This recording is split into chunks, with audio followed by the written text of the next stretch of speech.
එතකොට තමයි ඕගොල්ලන්ගේ බෝර් පැකින් වලින් ගෑස් කට් වලින් එතකොට ෆ්ලයි වීල් ඔයිල් සීල් වලින් ඔයිල් යෑමේ ප්‍රවණතාවය 100%ක්ම වැඩි වෙනවා. මේක එවලා තියෙන්නේ ඔයාලා ඔයිල් මාරු කරන සැරේට මේ ෆිල්ටරෙත් මාරු කරන්න. නමුත් ලංකාවේ කිසිම වාහනයක් එහෙම කරලා නැහැනේ.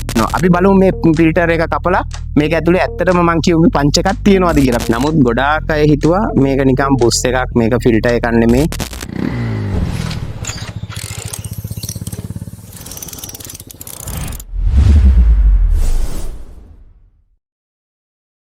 සුබ දවසක්. අපේ අලුත් දැනුක මොඩස් YouTube channel එකෙන් අපි ඔයගොල්ලන්ව සාදරයෙන් පිළිගන්නවා. මම මගේ පරණ මගේ හොරකම් කරපු YouTube channel එකේ දාලා තිබ්බා කලින් ඔයගොල්ලන්ට අර බීදර් හෝස් එක ගහන විදිය, එයා කීනට සම්බන්ධ කරන විදිය ඒවා දාලා තිබ්බා. නමුත් දැන් ඒක අන්සතු වෙලා තියෙන හින්දා අපි ආයේ අලුතෙන් ඒ හැම වීඩියෝ එකම මගේ මේ අලුත් YouTube channel එකෙන් ඔයගොල්ලන්ට මම කොහොමද කරන්න කියලා ආයේ නැවත මුල ඉඳන් කරන්න තමයි බලාපොරොත්තු තියෙන්නේ. අපේ ගොඩක් අපේ මේ ඩබල් ප්ලග් ට්‍රී වීල් වල අර බීදර් හෝස් එකට ඔයාලට අවිලා තිබ්බා මෙන්න මේ වගේ කෑල්ලක් මැද්දේ. අර හෝස් එක අර චැසි ඇත්තට ගහලා තියෙන්නේ. ඔයගොල්ලෝ දැකලා තියෙනවද? ඔව්.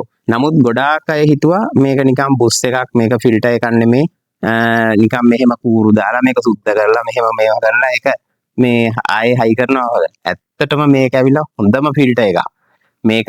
මේක ඇතුලේ තියෙන්නේ හීන් සියුම් විදිහට මේ තවු තියෙන තුනී ස්පොන්ජ් කෑල්ලක් සම්පූර්ණ මුළු මේ ගෙඩියම තියෙනවා. නමුත් ඕක ගොඩාක් ට්‍රී වීල් වල දිව්වහම කවුරුත් දන්නේ නැහැ මේක ඇතුලේ ඇත්තටම මොකක්ද ආවේ කියලා. අද තමයි මම මේ ලංකාවේ සෑම දෙනෙක්ම වගේ දැනගන්නේ මේක ඇතුලේ තියෙන්නේ මොකක්ද කියලා. මම අද මේක ඔයගලන්ට කපලා පෙන්නනවා. ඒ වගේම ඔයගලන්ට ගෙදර ඉඳගෙනමත් කරන්න පුළුවන් විදිහට තමයි අපි මේ බීතර හෝස් එක යාකිනරේට කොහොමද සම්බන්ධ කරන්නේ කියලා මේ පෙන්නුවේ කලින්. දැන් නම් ගොඩක් අයගේ මම දැක්ක මේ ළඟදී ගම්පහ ප්‍රදේශයේ බාසුන් නැහැ කෙනෙක් අපි මේක කරනවා අදින්න නැද්ද වාහනේෙන් අපි ළඟට කියලා. ඒක ඉස්ලාම කලේ මම තමයි. දැන්ට අවුරුදු මම හිතන්නේ අපේ channel එකේ මුලදීම වගේ ඒක දැම්මා. අවුරුදු මම 10කට 15කට කලින් ඔය අත්හදා ඔක්කොම බලලා තමයි ඒ තීරණය කරේ. අපි එතකොට අලුත් වාහනයක් විදිහට වයි අකුරකුත් හදලා අපි මේ වීඩියෝ වල දාලා පෙන්නුවා. මෙහෙමයි මේ එන්ජින් වලට මේ කියන්නේ එයා හෝස් එක හරහා කොහොමද මේ තව බලයක් ගන්නෙ ඒ විදිහේ වීඩියෝ අපි දාලා පෙන්නුවා. දැන් මේ channel එක ගැන මගේ විශ්වාසයක් නැහැ. මොකද අන්සතු වෙලා තියෙන්නේ ඒක කොයි වෙලේ හරි නැති වෙන්න පුළුවන්. ඒකින්ද අලුතෙන් අපි මේ channel එකේදී ඒ වීඩියෝත් එක්කයි දැන් අලුත් මේ එන වාහන සම්බන්ධවයි ඔක්කොම එකට මුසු කරලා ඔයගලන්ට ඉතා ලොකු දැනුවත් කිරීමක් කරන්න. ඔයගලන්ට ගෙදර ඉඳන් මොන වගේ දේවල්ද ඔයගලන්ගේ වාහනේ ඉදිරි කටයුතු පිළිබඳව පැවැත්මට පිළිබඳව කරගන්න පුළුවන්. ඒ වගේම තමයි මේකත්. මේක මේ ඇතුලේ තියෙන පංච කෑල්ල මේක මාසයක් දෙකක් යනකොට සවුත් වෙලා යනවා ඕනම වාහනයක. නමුත් කිසිම කෙනෙක් අද වෙනකම් මේකේ පංච එකවත් මාරු කරලා නැහැ. හැබැයි අපි කියපු විදිහට අර එයා කීනර් එකට මේ හෝස් එක සම්බන්ධ කරලා තියෙනවා නම් එයා කීනරෙන් එන පුලන් පෙරිලා එන හින්දා එයා ෆිල්ටර් එක හරහා මේකේ එච්චර සම්බන්ධ කියන්නේ ලොකු ප්‍රශ්නයක් නැහැ ඔයගොල්ලන්ට. නමුත් ගොඩක් වාහන දිනවා අදටත් මේ හෝස් එක මැදින් මේක ජොයින් කරලා ටච් එකේ එන ඒ බීටර් හෝස් එක ගිහින් කෙලින්ම චැසි ඇතුළට ගහලා තිනවා. එතකොට මේක චැසි ඇතුලෙන් ඇදලා ගන්නවා හුලං, ඒ වගේම පිට කරනවා. ඒ ඇදලා ගන්නකොට හුලඟක් අපි කියමුකෝ මේ දූවිල්ලක් එනවනම් මෙන්න මේකෙන් පෙරෙන්න තමයි තියෙන්නේ. නමුත් 99%ම කිසිම වාහනයක ලංකාවේ මේ හෝස් එක ගහලා තියෙනක මේක ෆිල්ටරේ ඇතුලේ තියෙන පංච් කෑල්ල නැහැ. ඕගොල්ලෝ දැන්වත් ඕගොල්ලන්ගේ එන්ජින් එකේ දූවිලි මුසු වෙනවා ඔයිල් වලට. එතකොට එන්ජින් එකේ ටග් ගාලා රිපෙයාර් වෙනවා. ඒ රිපෙයාර් එක මගහරවා ගන්න එයා කිනරට හෝස් එක ගහන්න බැරි නම් මේ ෆිල්ටර් එක ගලවලා මේක හොඳට ඕගොල්ලෝ සුද්ධ කරන්න. සුද්ධ කරලා හරියටම මේ ෆිල්ටරේ ගානට ස්පොන්ජ් රවුමක් කපා ගන්න. කපාගෙන මේ ෆිල්ටරේ ගානට පොඩි කරලා මේ ස්පොන්ජ් රවුම මේක ඇතුළට දාන්න නිතරම. ඊට පස්සේ ආයේ ඊළඟ පාර ඔයාලා ඔයිල් මාරු කරනකොට ආයේ මේ පොන්ච් කෑල්ල කම්බියකින් අයින් කරගන්න. අයින් කරලා ආයේ පොන්ච් කෑල්ලක් මේකට දාගන්න. එතකොට ඕගොල්ලෝ එන්ජින් එකේ ඔයිල් වලට තියෙන දූවිලි කහුවීම 100%ක්ම අඩු වෙනවා. අපි බලමු මේ ෆිල්ටර් එක කපලා මේක ඇතුලේ ඇත්තටම මම කියුවේ පංච එකක් තියෙනවද කියලා. මේ අලුත් ෆිල්ටර් එකක් මේවා ගන්න නෑ කඩේ. මම මේ ඔයගොල්ලන්ට වීඩියෝ එකක් දාන්නවයි මේක හොයාගෙන ආවේ. අපි බලමු මේක ෆිල්ටර් එක පොඩ්ඩක් කපලා. මෙන්න මේ ෆිල්ටර් එක මේ බලන්න ඕගොල්ලන්ට මේ ෆිල්ටර් එක ඇතුළේනුත් තියෙනවා වගේ පේනවනේ පොඩි පංච එකක් ඔයාලට පේනවද? අපි මේ ෆිල්ටර් එක කපලා බලමු. අලුත්ම ෆිල්ටර් එකක් මේක දාලා නැහැ. මේක කඩේ කවුරුත් මේවා තියෙන්නේ අර ඔයගොල්ලන්ට පත් දාන්න බැයි නම් ඔය ඔයිල් මාරු කරනකොට මාරු කරන්න. ඔයගොල්ලෝ කවුරුත් මම හිතන්නේ ලංකාවේ කිසිම කෙනෙක් මේක ඔයිල් මාරු කරන සැරයකට මාරු කරලා ඇති කියලා. අපි මේක පොඩ්ඩක් කපලා බලමු.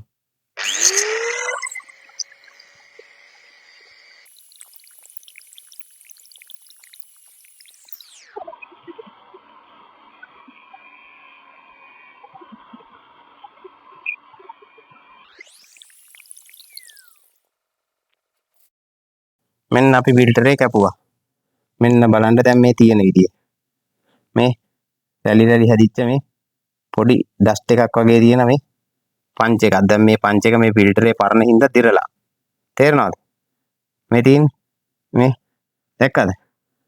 මේ බලමු එහා පැත්තෙන් පොඩ්ඩක්. මේ තමයි මේ තියෙන පංච් එක. හරිද? මේකෙන් පෙරිලා තමයි ඔයගොල්ලන්ගේ එන්ජින් එකට හුලං අදින්නේ. එතකොට ඔයගොල්ලන්ගේ එන්ජින් එකට දූවිලි අර එහෙම මුකුත් යන්නේ නැහැ. හරිද? නමුත් දැන් මේ පංච් එකත් මේ ෆිල්ටර් එක කාලය ආවමෙන් දිරලා තියෙන්නේ. හරිද? දැන් මේක එවලා තියෙන්නේ ඔයාලා ඔයිල් මාරු කරන සැරේට මේ ෆිල්ටරේත් මාරු කරන්න. නමුත් ලංකාවේ කිසිම වාහනයක් එහෙම කරලා නැහැනේ. මොකද මේක අනිවාර්යෙන් කිලෝමීටර් 3000 4000 දුවනකොට මේක ඇතුලේ දූවිලි බැඳිලා කාබන් බැඳිලා මේක පෙරෙන්නේ නැතුව යනවා. ඊට පස්සේ මේක කතාර වෙලා ඊට පස්සේ ඔයගොල්ලන්ගේ එන්ජින් වල ඔයිල් ලීක් වෙනවා. ඇයි ප්‍රෙෂර් එක ඇතුලේ වැඩි යන්නේ. හැබැයි මේ කිසිම දෙයක් නැහැ. අපි මේක අර එයා ක්ලීනර් එකට ගහුවාම ඒක කිසිම දෙයක් නැහැ. අපි එයා ක්ලීනර් එකටත් ගහන අලුත් වීඩියෝ අපි ආයි ඉස්සරහට ඔයගොල්ලන්ට පෙන්නනවා. මේ මට පෙන්වන්න ඕන වුණේ මේ ෆිල්ටර් එක ඇතුලේ තියෙන්නේ පංච් කෑල්ල මොකක්ද කියන එක විතරයි ඔයගොල්ලන්ට. මේ තියෙන්නේ මෙන්න තියෙනවා. මේ වගේ පංච් කෑල්ලක් තමයි ෆිල්ටරේ මේ තියෙන්නේ. හැබැයි මේ පංච් කෑල්ලක් දිරලා. මොකද මේවා ගොඩක් කල් ගෙනාපු ෆිල්ටර් එකක්. හරිද? මේ ඒක තමයි මට පෙන්වන්න ඕනේ.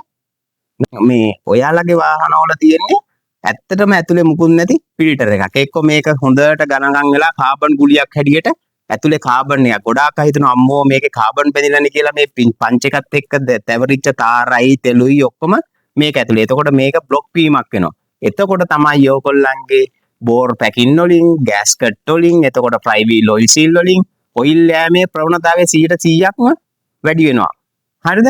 ඒක නිසා මෙතන හොඳට හුලං අවශෝෂණය කරන්න විදියට කියන්නේ ආස්වාස පාස්වාස වගේ ඉහළ යනවා පහළ යනවා වගේ හොඳ මේකක් තියෙනුනේ. ඒකට තමයි අපි කිව්වේ මේක හරියටම හරියන්නේ එයා ක්ලීනර් හෝස් එකට තමයි මේ හෝස් එක ගහන්න ඕනේ කියලා. නමුත් ගොඩාක් අය ඒක අර කම්පැනියෙන් ඇවිල්ලා නැති හින්දා ගහන්න අදිමදි කරනවා.